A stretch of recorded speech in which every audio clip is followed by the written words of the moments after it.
So the practice of self-awakening yoga is it's an innovative movement inquiry-based practice that was founded by Don Stapleton of Nosara Yoga Institute here in Costa Rica.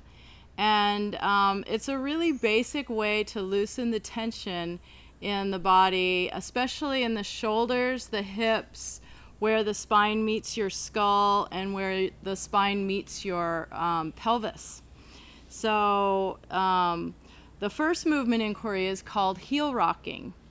And heel rocking is done from laying on the ground with your palms up, your legs and your arms in a comfortable position, your head resting completely, and you pull the toes towards the face and start to push on the gas with the feet in a fast, sort of rhythmic way that creates a whole body rocking in a yes motion.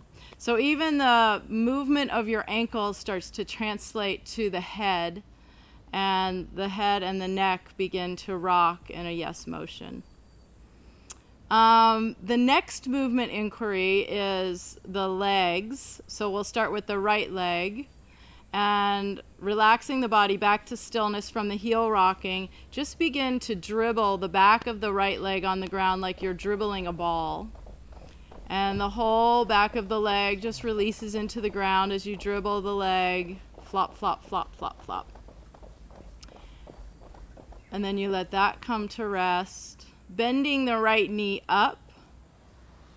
The next one's called hip thumping. So pressing the right foot into the ground, roll the right hip bone towards the left side, and then let it thump back down.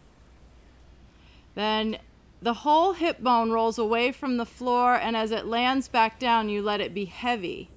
So there's this aspect of being on and off, engaging and letting go. So can you allow your whole right hip to be just as heavy as it is and let go completely as it lands back down on the ground? Then you let that leg come back down to the resting position and do the second side. Left leg dribbling on the ground like a ball. And then bend the left knee up. Keep the sole of the left foot on the ground.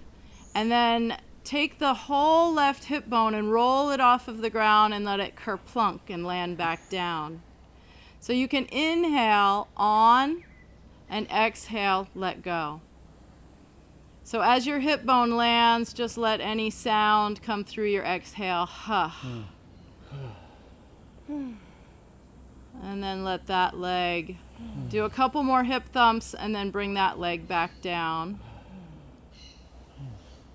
And then bring all of your attention to your right arm.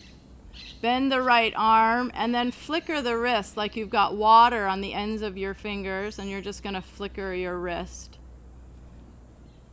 Let that arm float up. So the arm comes directly out of the shoulder socket, and then you peel the right shoulder blade away from the floor, soften the hand, soften the wrist, and keep the elbow straight as you let the whole shoulder blade land.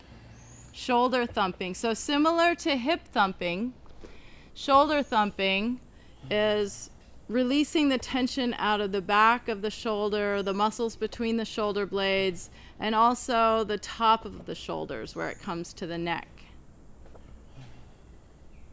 And then let that arm just come back down to the earth and flop the back of the hand on the ground, then the front of the hand on the ground like a little fish flopping around out of water. And then let that rest. So you'll notice a difference between the two sides. And then let your left arms bend. And then flicker your left wrist. Just letting any tension fly out the fingertips. And then float that arm up to straight. And start to shoulder thump on the left side. So peel the shoulder blade away from the floor and let it land.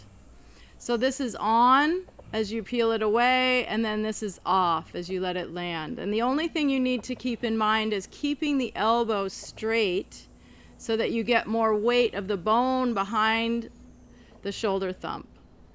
So if you bend the elbow, then the arm just bends and you don't get as much oomph behind your shoulder thump. So that's important. And then let the left arm land back down on the ground and flop the left hand on the ground like a fish out of water. And then bringing both arms up, clasp the fingers together over your chest and your face, and start to pendulum the arms to the right and the left, pulling the muscles between the shoulder blades apart. And then the head will follow the same direction as the arms and hands. And then deliberately turn your head away from the direction of your arms and hands.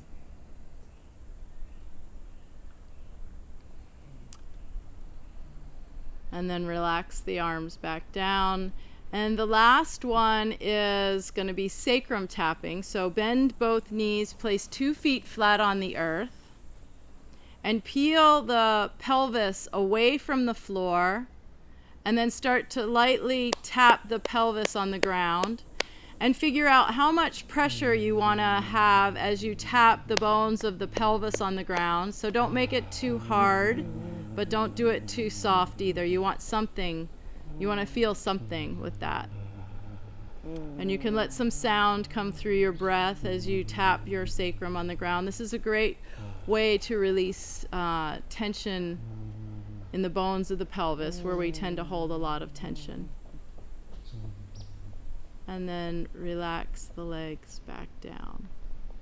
And so that is just a short preview of the many movement inquiries that we could go into in the self-awakening yoga practice. So if you want to learn more about that, please contact me. Namaste.